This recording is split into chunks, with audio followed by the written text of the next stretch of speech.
Well बाबा लोग कैसे हो। तो finally the boys season 5 episode 5 का प्रोमो आ चुका है एंड इस बार जो हमें देखने को मिल रहा है वो सिर्फ एक रियूनियन नहीं है, ये एक सेटअप है आने वाली तबाही का।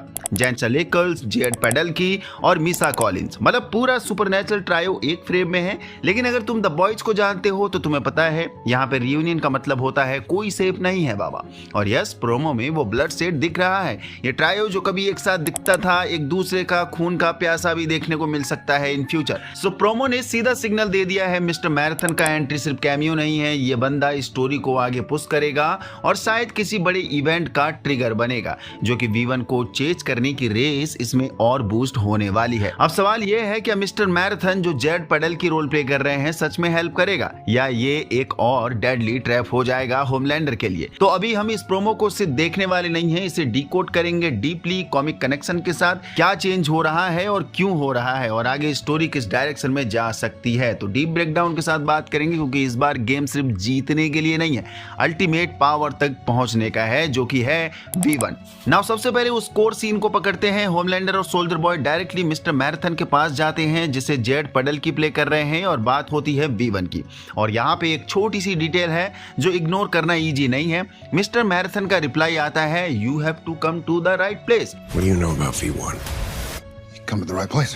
सरफेस पे कॉन्फिडेंट लाइन लगती है लेकिन उसका एक्सप्रेशन थोड़ा अनईजी, थोड़ा नर्वसनेस है क्योंकि वो जानता है होमलैंडर की आदत कैसी है और वो उसके साथ रह भी चुका है पास्ट में। मतलब सिंपल सा इम्प्लीकेशन, या तो वो पूरा ट्रुथ नहीं बता रहा है या वो जानता है कि जिस चीज में वो इन्वॉल्व हो रहा है वो डेंजरस है। और अब तक उसे ये भी पता चल चुका होगा कि होमलैंडर के पीछे बिली बुचर लगा हुआ है उसे मारने के लिए, इवन सभी सूप्स को मारने के लिए लगा हुआ है बिली बुचर। सो अगर मिस्टर मैराथन को ये मालूम है तो डेफिनेटली वो होमलैंडर का साथ देगा क्योंकि उसे अपनी जान भी प्यारी है। और अगर तुम होमलैंडर को समझते हो तो उसके साथ डील करना इज इक्वल टू अपनी जान रिस्क में डालना, या फिर यूं कहो कि मौत को ही सीधा गले लगा लेना। तो यहाँ पे एक स्ट्रॉन्ग पॉसिबिलिटी बनती है मिस्टर मैराथन गाइड कम और पोटेंशियल विक्टिम ज्यादा लग रहा है जिसका फायदा ही उठाया जाएगा होमलैंडर के द्वारा, जो कि वो करता ही है होमलैंडर अपना काम निकलवाने का। क्योंकि बिली बुचर की तरफ भी वो जा नहीं सकता है, इसलिए होमलैंडर में कहीं ना कहीं चांसेस हैं कि वो सरवाइव कर जाएगा। अब इस पॉइंट पर डायरेक्ट कॉमिक कंपैरिजन लगाते हैं और यहीं पे गेम इंटरेस्टिंग हो जाता है। कॉमिक्स में मिस्टर मैराथन एक स्पीडस्टर था जस्ट लाइक ए ट्रेन, लेकिन इंपॉर्टेंट क्या है, वो लॉन्ग टर्म कैरेक्टर नहीं था क्योंकि इवेंचुअली उसकी जगह ए ट्रेन ने ले ली थी द 7 में और शो में भी यही हुआ है। ए ट्रेन के बाद मिस्टर मैराथन को निकाल दिया गया था और कॉमिक में इनडायरेक्टली उसकी डेथ होमलैंडर की वजह से होती है। मतलब पैटर्न समझो, होमलैंडर के आसपास रहने वाले लोग सरवाइव नहीं करते हैं, अंत में वो मारे ही जाते हैं और हम देखते भी आ चुके हैं जो भी होमलैंडर के करीब आया है वो मारा ही गया है। अब शो में चेंज क्या है, या मिस्टर मैराथन को एक इंपॉर्टेंट नैरेटिव रोल दिया जा रहा है और शो रनर ने खुद बोला है यानी एरिक क्रिप्के, ये सिर्फ कैमियो नहीं रहेगा, स्टोरी चेंजिंग रोल रहेगा जिसके लिए डेफिनेटली मैं काफी एक्साइटेड हूं। बाकी मेकर्स इस एपिसोड को फुली सुपरनैचुरल में रियूनियन टैग से प्रमोट कर रहे हैं, जो कि स्टैन एडगार का जो रियूनियन वाला डायलॉग आ रहा है उसका सेंस यहाँ पर सुपरनैचुरल नॉस्टैल्जिया को बिल्ड करना चाह रहे हैं मेकर्स। बट वो reunion particular word Edgar, Homelander and mister marathon and Edgar खुद के लिए बोल रहा है, यानी इन तीन के लिए, खुद के लिए, क्योंकि डेकेड्स पहले ये सब एक टीम के रूप में ही तो काम कर रहे थे। It should be a delightful reunion. So mister marathon का मतलब क्या निकला यहाँ पे, या तो ये बंदा कोई बड़ा सीक्रेट रिवील करेगा या फिर इसकी डेथ कोई मेजर टर्निंग पॉइंट लेगी। और ऑनेस्टली द बॉयज का पैटर्न देखो, major reveals is equal to brutal consequences ही होता है। अब आते हैं उस चीज पर जिसका सब वेट कर रहे हैं, सुपरनैचुरल रियूनियन लेकिन ट्विस्टेड वर्जन। प्रोमो में हम देख रहे हैं सोल्जर बॉय कॉलिंस के कैरेक्टर को चोक कर रहा है, गले से पकड़ रखा है ब्रूटली और शायद उसे मार भी दिया है, मे बी ऐसा ही लग रहा है। Come to the right place.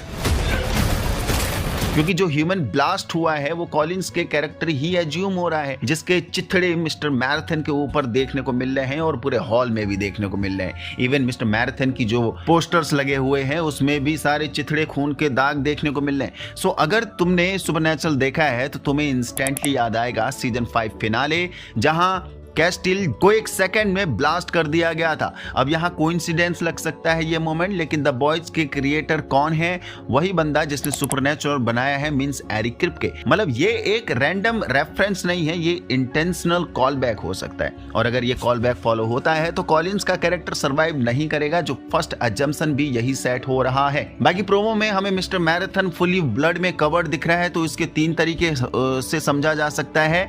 वो या तो किसी को मार चुका है या फिर वो किसी ब्रूटल अटैक का विक्टिम बना है, मींस सोल्जर बॉय ने उसे मारा होगा और उसके ऊपर चिथड़े आ गए। या फिर थर्ड, वो एक्सीडेंटली किसी को क्रश कर दे रहा है, क्योंकि स्पीडस्टर का एक पैटर्न है द बॉयज में। ए ट्रेन ने भी एक्सीडेंटली लोगों को क्रश किया है कई बार, जैसे उसने ह्यूही की गर्लफ्रेंड को क्रश कर दिया था स्टार्टिंग में ही, तो सेम यहाँ पर भी रिपीट हुआ होगा। तो क्या यहाँ एक मिरर मोमेंट हो सकता है जहाँ मिस्टर मैराथन को का पावर ही उसकी ट्रेजेडी बन जाए, जस्ट लाइक ए ट्रेन। अब थोड़ा जूम आउट करके बिगर पिक्चर समझते हैं, क्योंकि यहाँ गेम क्वाइटली शिफ्ट हो चुका है। अभी तक होमलैंडर का गोल सिर्फ कंट्रोल था, सब उससे डरे, वो टॉप पर रहे, लेकिन अब उसका माइंडसेट चेंज हो गया। अब वो सिर्फ पावरफुल नहीं रहना चाहता है, वो परमानेंट रहना चाहता है। मतलब सीधी बात, वो खत्म ही नहीं होना चाहता है।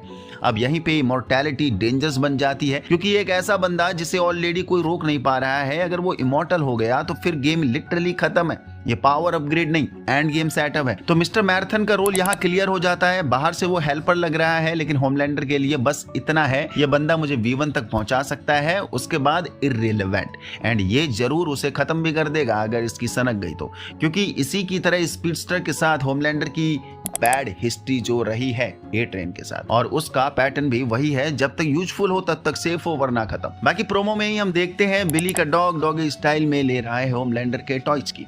इधर बिली बुचर बैठा है, जो कि एक फनी एंड सटायरिकल सीन है, क्योंकि बुचर एनी हाउ होमलैंडर को घोड़ी बनाना ही चाहता है। नेक्स्ट सीन में फ्रेंची फुली शॉक्ड है, कुछ ऐसा मोमेंट देखकर जो अनएक्सपेक्टेड है। मे बी ये लोग बॉम्ब साइट के पास आ चुके हैं, क्योंकि उन्हें क्लू और हिंट मिल चुका है। बॉम्ब साइट के पास V1 है, उसे ढूंढते हुए आए होंगे। अब या तो यहाँ इन्होंने बॉम्ब साइट को किसी गंदी अवस्था में देख लिया है, या फिर बॉम्ब साइट ने कुछ ब्रूटल मर्डर कर रखा होगा। सो ये काफी सस्पेंसफुल मोमेंट देखने को मिलेगा एपिसोड 5 में। बाकी नेक्स्ट सीन में हम एडन को देखते हैं टॉयलेट में बैठा हुआ, जो हल्का हो रहा है, लेकिन खून की पॉटी करते हुए। ऐसा इसने क्या ही खा लिया है जो खून का डायरिया से गुजरना पड़ रहा है इस बंदे को। लिटरली यहाँ वो कहावत फिट हो सकती है कि बाबा इसकी तो जी से भांड फटी पड़ी है। बाकी पैरेलल में एक और डेंजरस ट्रैक चल रहा है बुचर का। एपिसोड 4 ने जो दिखाया वो एक क्लियर टर्निंग पॉइंट है, जब ह्यूही उसे बोलता है तुम में जो ह्यूमन था वो मर चुका है, और बुचर का रिएक्शन उस मोमेंट पर कोई डिनायल नहीं बल्कि एक्सेप्टेंस वाला था। मतलब बुचर ने कॉन्शियसली अपनी ह्यूमैनिटी छोड़ दी है, और ये सिर्फ वर्ड नहीं है, वो ह्यूही पर अटैक भी कर देता है उसके बाद। मतलब अब एक लाइन क्रॉस हो चुकी है, वो अपनी टीम को अगेंस्ट भी जा सकता है, और उसके एंड V1 के बीच में जो भी आएगा सीधा बुचर का दुश्मन बनेगा। एंड यहीं पे डायरेक्ट कॉमिक पैरेलल एक्टिवेट होता है। कॉमिक्स के एंड में क्या होता है, बुचर ही फाइनल विलेन के रूप में निकलता है। वो डिसाइड करता है सब सूप्स को खत्म करेगा, और इसी प्रोसेस में अपनी टीम को भी खत्म कर देता है, और लास्ट में ह्यूही उसे रोकता है परमानेंटली। अब so same route exact follow करेगा या नहीं करेगा, लेकिन डायरेक्शन वही लग रही है। बाकी कॉमिक में होमलैंडर को ब्लैक नॉयर मारता है, पर सो में ब्लैक नॉयर का कोई बिल्डअप नहीं दिख रहा है होमलैंडर को मारने के लिए। सो यहाँ चेंज हो सकता है, ब्लैक नॉयर को दरकिनार कर दिया गया है। बाकी एंड में एक हैवी सवाल खड़ा होता है कि मिस्टर मैराथन सच में सॉल्यूशन है या सिर्फ एक क्लू है। क्या ये रियूनियन एक ट्रिब्यूट है या एक ब्रूटल कॉल बैक है? और सबसे डेंजरस, क्या होमलैंडर इमॉर्टल बनने के और करीब जा रहा है या अपने ही डाउनफॉल को स्पीड अप कर रहा है? और लास्ट थॉट जो इग्नोर नहीं करते, अगर कॉमिक पैटर्न थोड़ा भी फॉलो होता है तो एंड में ना हीरो जीतेगा ना विलेन जीतेगा, सिर्फ एक बंदा जीतेगा जो डिसाइड करेगा कि दुनिया का फ्यूचर क्या होगा। और अब जो डायरेक्शन बिल्ड हो रही है वो बंदा ह्यूही हो सकता है। तुम्हें क्या लगता है? अब बताओ, ये सुपरनैचुरल यूनियन तुम्हें फैन सर्विस लग रही है या एक पिंड मैसेकर लग रहा है? खैर, कौन कौन एक्साइटेड है सुपरनैचुरल नॉस्टैल्जिया को दोबारा से जीने के लिए? एंड तुम्हारी क्या थ्योरीज एंड प्रेडिक्शंस हो सकते हैं फॉर द एपिसोड 5 और फॉर द फ्यूचर स्टोरी और एंड गेम के लिए भी? सीन 5 का एंड कैसे हो सकता है? क्या कॉमिक के हिसाब से होगा या अलग हिसाब से होगा? जरूर बताना नीचे कॉमेंट बॉक्स पर।